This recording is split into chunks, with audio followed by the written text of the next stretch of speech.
Today we've got a review and demo of the DJS-1000 sampler and sequencer from Pioneer DJ. I'm going to take you through a few features like the performance pads, the sequencer, the effects, and how to use them.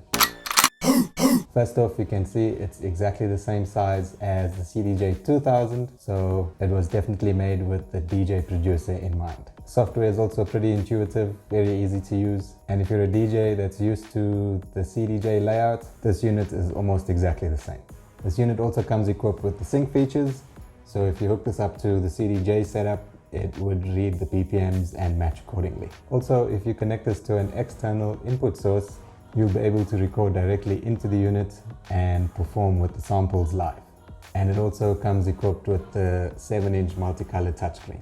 There are also 8 built-in effects which you can trigger with the traditional button setup, and now you can also trigger with the touch strip. Okay, let's plug this into the setup and I'll take you through a few ways that you can use this. Once you power on the DJS-1000, you are greeted with this screen. We can start off from the left-hand side. We'll go through some of the features. On the top left, you've got your USB input. To the left of the 7-inch multicolored screen, you've got the project button, you've got a sampling button and an effects button. The project button takes you back to the home screen. The next button is the sampling button, and if this unit is connected to an external input, you'll be able to sample directly into the DJS-1000 and loop playback. The next button is the effects button. Gives you an option of 8 built-in sound effects. Moving over to the right of the screen, you have your selected dial, very similar to the CDJ-1000 Nexus. Just above that, we've got the back button that takes you back to the previous screen that you were in, and a home utility button to the right of that. This dial is the input level for the external source, as we spoke about earlier. Here we have 6 multifunction dials to the bottom of the screen that adjust different parameters depending on which menu you're on. That's indicated on the bottom of the screen, directly above the dials. Directly below the 6 adjustment dials, we have 4 mode buttons: mute, hot slice, slice, and scale. To the left of the dials, we have the effects trigger section, which is linked to the effects button here. You have a choice of 8, and you can select whichever one you want. This toggles the selected effects on and off, and this dial adjusts the level and the depth. Directly below that effect section is the touch strip effects. Press the mode button to select the different effect and touch the strip with your finger to activate. This section is the multicolored performance pads.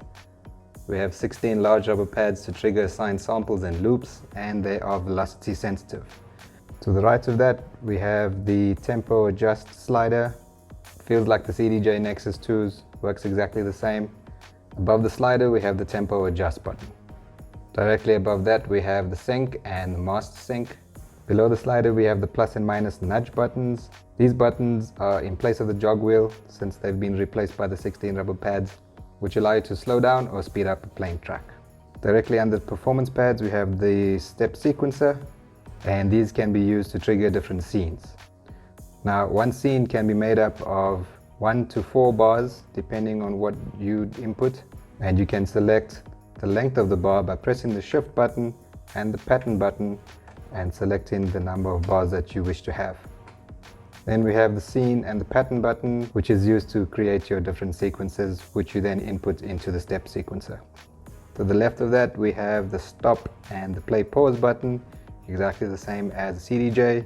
Above that, you have the record button. Once you've activated the record button, you can manually input a sequence and it will loop according to the number of bars that you've allocated to that scene. Okay, let's fire up one of the built-in projects so you can see what we're talking about. So you just press the project button, scroll down to open, go down to internal, and these are all the presets that come with the unit. This demo is very similar to exporting your own stems, loading them onto the sampler and triggering each element separately. In this mode, we have a section of drums, we have a section of guitars, a section of melodies, and a section of ambient sounds. Okay, let's go.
one more other way to use the DJS-1000 is to load your previously made projects. Just export them into a WAV file and you can load them into the DJS-1000. This is the file that I exported from my computer, and I have selected this button to play that start and that end position of the whole WAV file. For this button, I allocated that sound, and I think I might give away $1 million.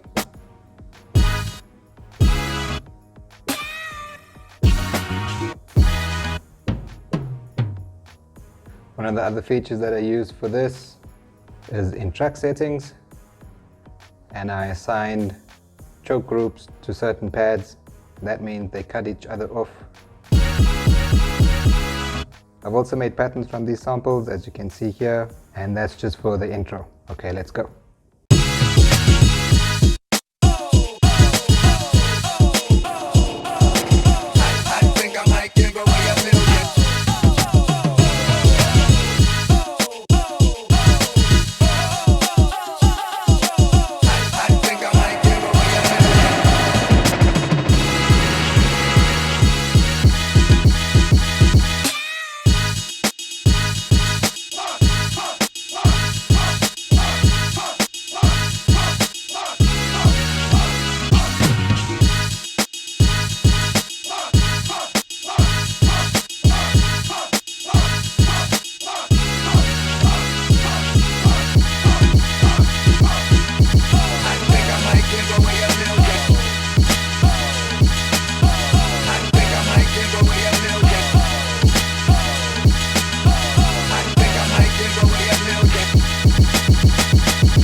And those are a few ways that I figured out how to use the DJS-1000, and I want to send a major shout out to Pioneer DJ, Pro Audio and the DJ Music Institute for arranging a demo unit for me.